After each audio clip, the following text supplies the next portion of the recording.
I'm a student of Asheville history, and I staff the development of Pack Place and the expansion of these cultural and educational amenities on that site. I speak today to convey that the city should not pass this resolution on behalf of the Asheville Art Museum, nor should it change or add any names to this area known as South Pack Square. I will address 4 areas quickly: Asheville history, the public's asset, the practice of naming them, and the city's role in this capital campaign. First, Asheville history. The Central Business District is a National Historic District, so designated in 1979. Pack Square is one of the most richly historical, compact, and valuable plots of real estate from Charlotte north up to the state line, from Morganton to Murphy. This is where previous city councils intentionally planted Asheville in 1797. This is where the Cherokee, the Drovers Road, and the Buncombe Turnpike passed and converged. This is the Pack Square immortalized by Thomas Wolfe. This space is where the wealthy entrepreneur George Willis Pack left his indelible mark.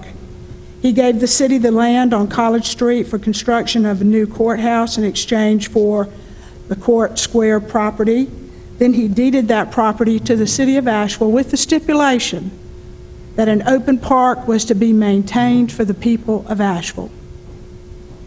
This area, including this south side, already has a name designated by your predecessors in 1903. It is Pack Square. The Asheville Art Museum demonstrated a lack of appreciation for this history, I'm sorry to say, and agreements by the city to preserve and interpret Pack Square's history with the overtaking and removal of the mandated exhibits at Pack Place's entry off the square.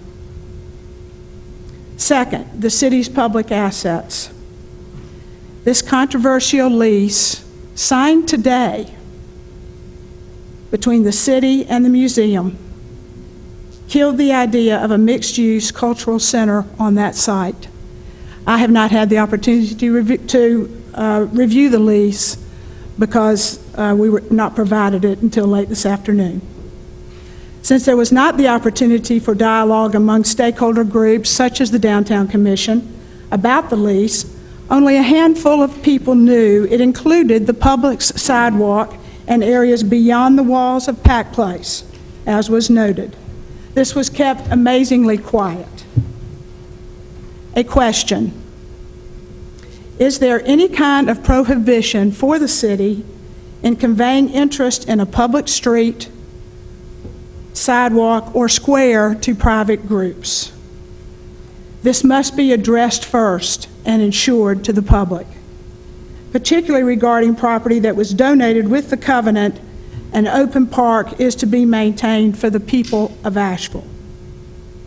This question is essential because the area noted in the lease as programmable area, it is land that has always belonged to the people of Asheville since 1797. It is not a nonprofit's property or a corporation's property or even this city council's property. It is sacred ground that up to this point was held in trust by the municipality for all people. As you know, when a municipality enters into a lease of 10 years or more, it is the same as a sale. If you take this action, you will violate the public's trust by giving away our assets to one nonprofit in Buncombe County that can then sell them for their own purposes and control. Why would you sell these assets and naming rights in the first place? Disregard Mr. Pack and Asheville history. And why would you do this in a way that has at best indirect benefit to the public? How can public property be conveyed for private purposes? How can public property be conveyed for private purposes? This advantage and favoritism given to one nonprofit in Asheville for one organization's capital campaign is a slippery slope. Here's what I mean. I'm a longtime member of the Junior League of Asheville that owns the building at 29 Biltmore. We purchased the building in 1984 in large measure to support the budding downtown revitalization effort. We have capital needs on our building. We need cash. Can we lease the 25 linear feet of sidewalk fronting our building from the city and sell it to a sponsor? Unlike the Art Museum, we've given thousands of dollars in donations to the city for your projects. The boardroom in Pack Place, the W.C. Reed Center, and the new Dr. Wesley Grant Center. The precedent you set today is a slippery slope. I agree that naming rights are important for capital campaigns. I'm in the nonprofit consulting business. However, after studying your naming rights policy called for in Resolution 1455, I believe you've not followed your own guidelines, including the first one. Priority should be given to names carrying geographical, historical, or cultural significance to the area in which the property is located or to the city as a whole. The name SECU Plaza does not meet this criteria. The third guideline, the property may be named after an individual or organization that has made significant financial or civic contributions to the city or has made a direct financial grant to the city for purposes of development of a particular property. I don't believe this criteria was met. I realize the policy is loosely written and gives council latitude. Let's agree, however, that the naming rights for the Civic Center are not the same as selling public assets and rights of way. The museum's behavior regarding your policy, as I heard just now, also does not follow your own policy. Now, $1.5 million is a lot of money. I acknowledge that. It's 6% of the museum's published goal of $25 million. If it is absolutely essential, and since Mr. Hunt just said that the gift was given for the building, why doesn't the credit union simply put their name on one of the wings of the museum's large building? The bottom line, however, is how could the city ever choose to supersede the incredible legacy of George Willis Pack? And lastly, the role of the city in this capital campaign. I understand the value of cultural and civic amenities in the city. I do. I worked hard for years to make them happen. What I do not understand is the city's unprecedented support for one organization's capital campaign. Why is it the city's role to see that their capital campaign meets its goal? And what is the rush? Instead of going through all these gyrations, I just ask, why didn't the city simply work with Pack Place over the years to maintain the city's property in the first place? And I draw your attention back to George Pack. Not only did he give the land for what was later named as Pack Square and lead the capital campaign fund for most of the cost of the Vance Monument, in 1888 he provided salaries for teachers at Asheville's first African-American school. The next year his financial support provided impetus for the creation of the city's first kindergarten. In 1899 he purchased a bank building to greatly expand the library on the site where the museum entry is today. And I guarantee you that would be, in today's dollars, given all that he did for this city, many, many, many more dollars than $1.5 million. Thank you very much. Thank you.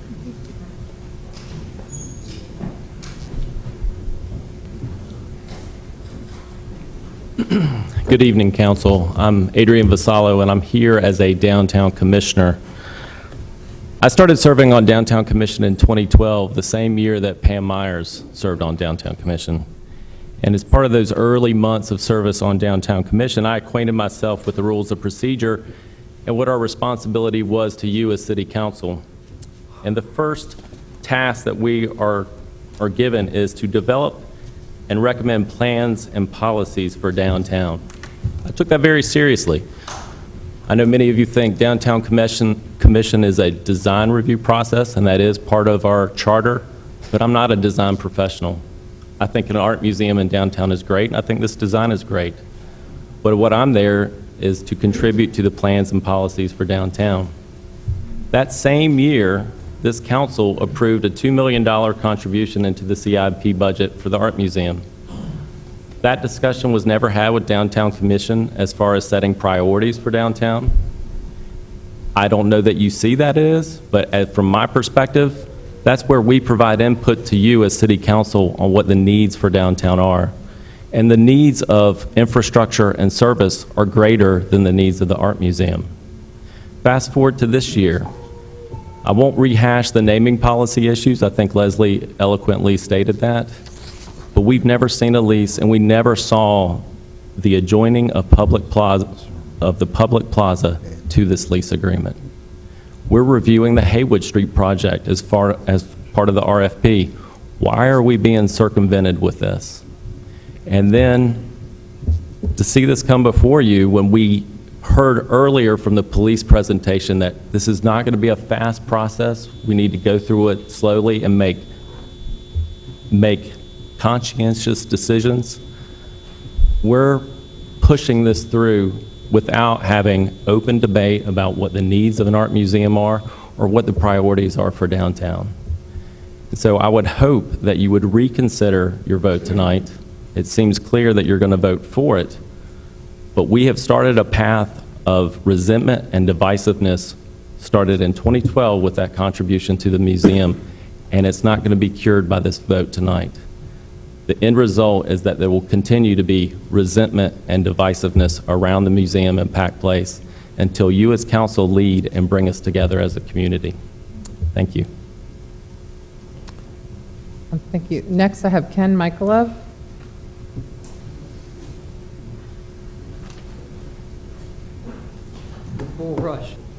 Don't be surprised that Pam Myers bypassed the city council. That is a personality trait that has kept her in hot water.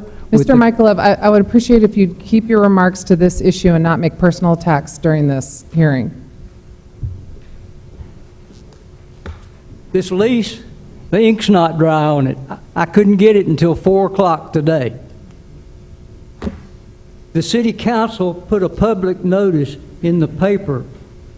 They were supposed to complete this lease August the 14th. The public has not even had an opportunity to look at this lease. The city council should re-advertise the lease. The lease between the city and the Art Museum is illegal. The council will have taxed the Asheville citizens $6 million instead of $2 million for the Art Museum and laid open themselves for a lawsuit that will cost the taxpayers over $5 million, not including damages and legal fees. And if the future represents the past, the city will likely hire an outside counsel, like they did Fred Barber, and pay somewhere between $30,000 and $50,000 for this lease, which was not budgeted. And this doesn't even count the hours spent by the city departments dealing with the Asheville Museum boondoggle.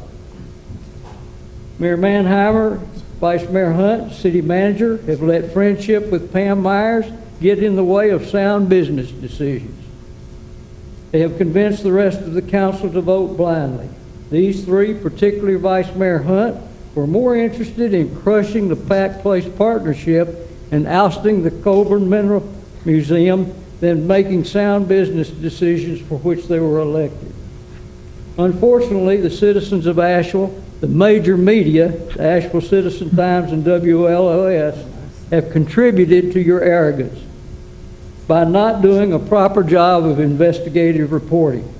And until the Asheville Citizen-Times and WLS decide to do something about investigating and exposing issues for the public to decide and provide input to its leadership, the city council and city manager will continue to downplay and avoid public being accountable.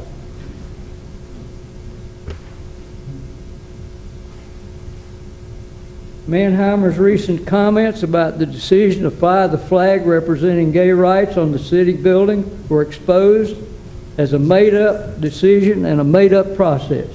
She apparently assumed there would be no investigative reporting. I was taught that if you always tell the truth, you never have to remember what you said. Unfortunately, she's exhibiting this pattern of behavior too often. The proposed foundation signage is just another example of the Asheville Art Museum boondoggle and the attempt to avoid significant public discussion. Myers, in their October 21st letter to Mayor Manheimer, states, the Asheville Art Museum, with support from area state employee credit union representatives and Dr. Huff, has been working closely with the foundation since 2013. And it's almost the end of 2014, and nobody's ever heard about this. This entire boondoggle is really about Pam Myers, executive director. She's the Pied Piper here. Nobody else is. Go on the Art Museum website. You can't find the names of the board, can't find their addresses, you can't find out when the board meets, and you get welcomed on behalf of the board by Pam Myers. Council is, so to speak, in bed with Myers at the expense of the Asheville taxpayers and many other worthy organizations.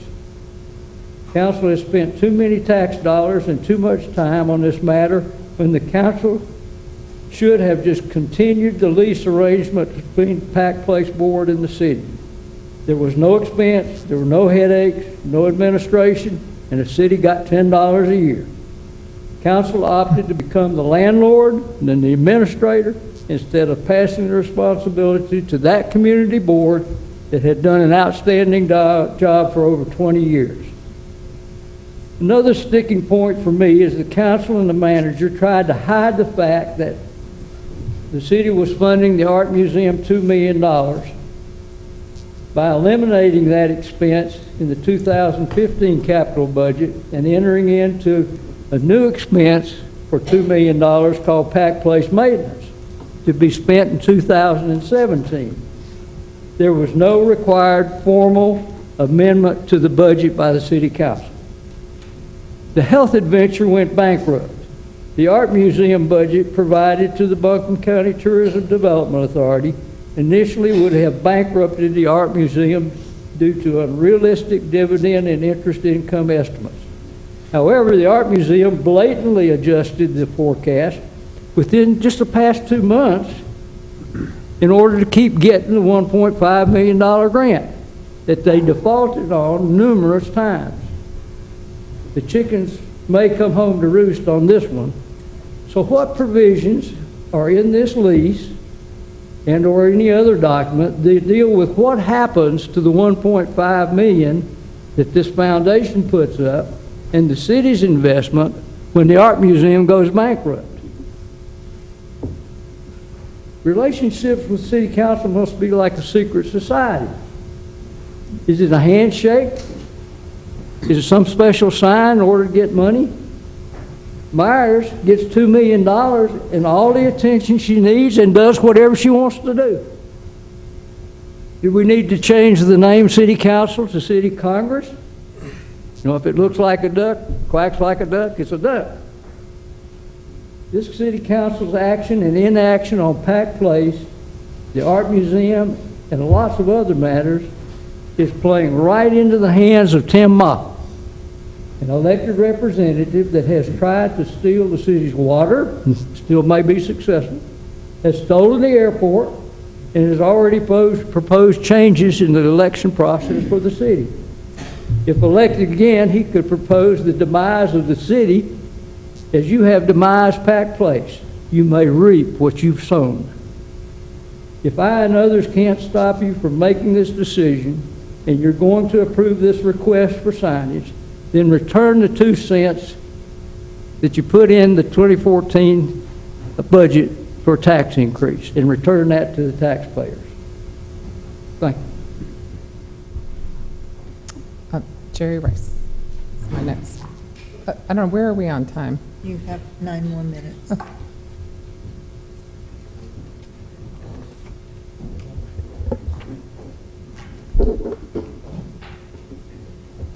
Thank you, Madam Chair and members of the board.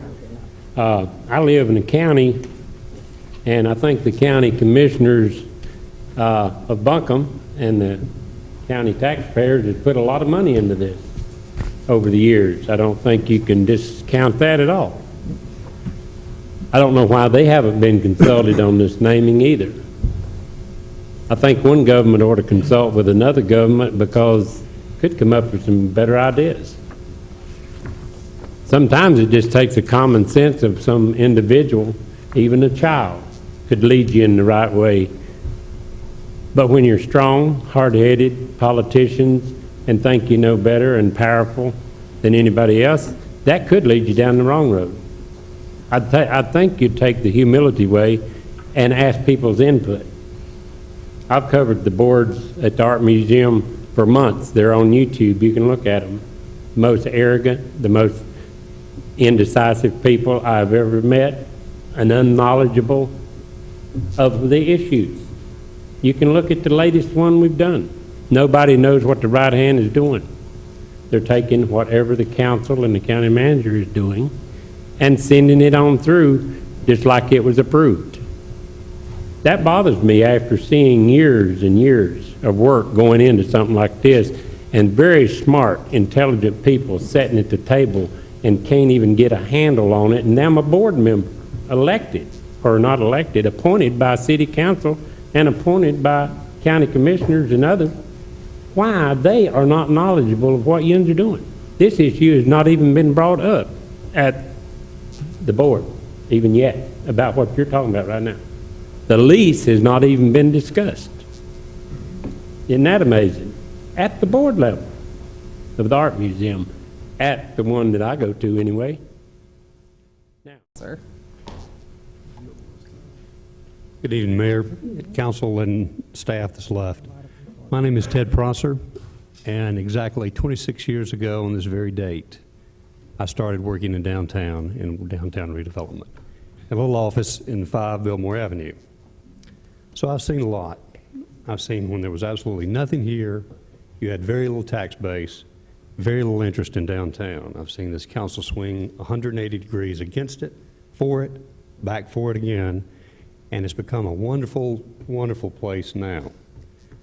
Through companies that I owned and controlled, we have developed and managed and leased close to 1 million square feet in this town. This town. Some of it we've leased more than once. We also contributed over $100,000 to the park and the buildings and facilities around what is now, I guess, the Art Museum. Not real happy with what happened to Back Place. Very weak board allowed mismanagement and it to go out of business. You know, we contributed a lot of money to that, including the land between those 2 courtyards. So we have a vested interest here. I have a vested interest here. And frankly, I think that you have ignored your own boards, your own processes, and your own systems in trying to rename something that has a perfectly good name. You know, I'm not going to try to rehash, I think what Leslie said is very true, and it pains me that it seems from listening to you speak today that you've already made up your mind without even hearing from people who have contributed hundreds of thousands of dollars to this effort and that vision. That vision was very inclusive of what we saw for the city. This vision seems very exclusive to me, and that's just how it feels. I'm a big supporter of the art and the Art Museum, and I understand landlord issues. If you don't have somebody and you've got somebody that wants to move in, hallelujah. But I think this process has been flawed and secretive and not transparent at all. And I think that has created a lot of mistrust with something that's probably a pretty good effort. But even having been the landlord for the Art Museum, they don't always play well with others. They have good intentions, but they steamroll people and forget that we're all in this community. We all made this community what it is. I encourage you to not approve this. The square, again, has a perfectly good name. Please honor that and the thousands of hours and dollars that other people have granted and donated to the city already. And please consider it. Don't be closed-minded. There's a lot of people that are not happy with this at all. Thank you. Thank you. Maggie, where are we on time? May I just make one comment in response to that? I couldn't agree more with you, and conveyed my frustration with the way this was brought to us, to the art museum manager. I pointed to the surprise factor that we should have known this was coming forward at an earlier time. I suggested that a better model would be something along the lines to your suggestion, Gordon, Mr. Smith, about what might be a better way to approach this. When the Conservancy had a plan to pursue donors, they came to the council and they provided the council with much deeper criteria. And this goes beyond the general criteria that you have in your resolution, which is primarily geared toward buildings themselves. But when the Conservancy went in there and you made reference to those various different donors, they laid out a criteria and they communicated to the council, we are going to be pursuing donors, and we would like to make you comfortable with the kinds of donors we would go, the locations we would be spotting. And so I would suggest to you, as well as the Art Museum, that to get to the point where we know and can anticipate, and it's not getting it this week and expecting us to have it on next week's agenda, that would be a better process.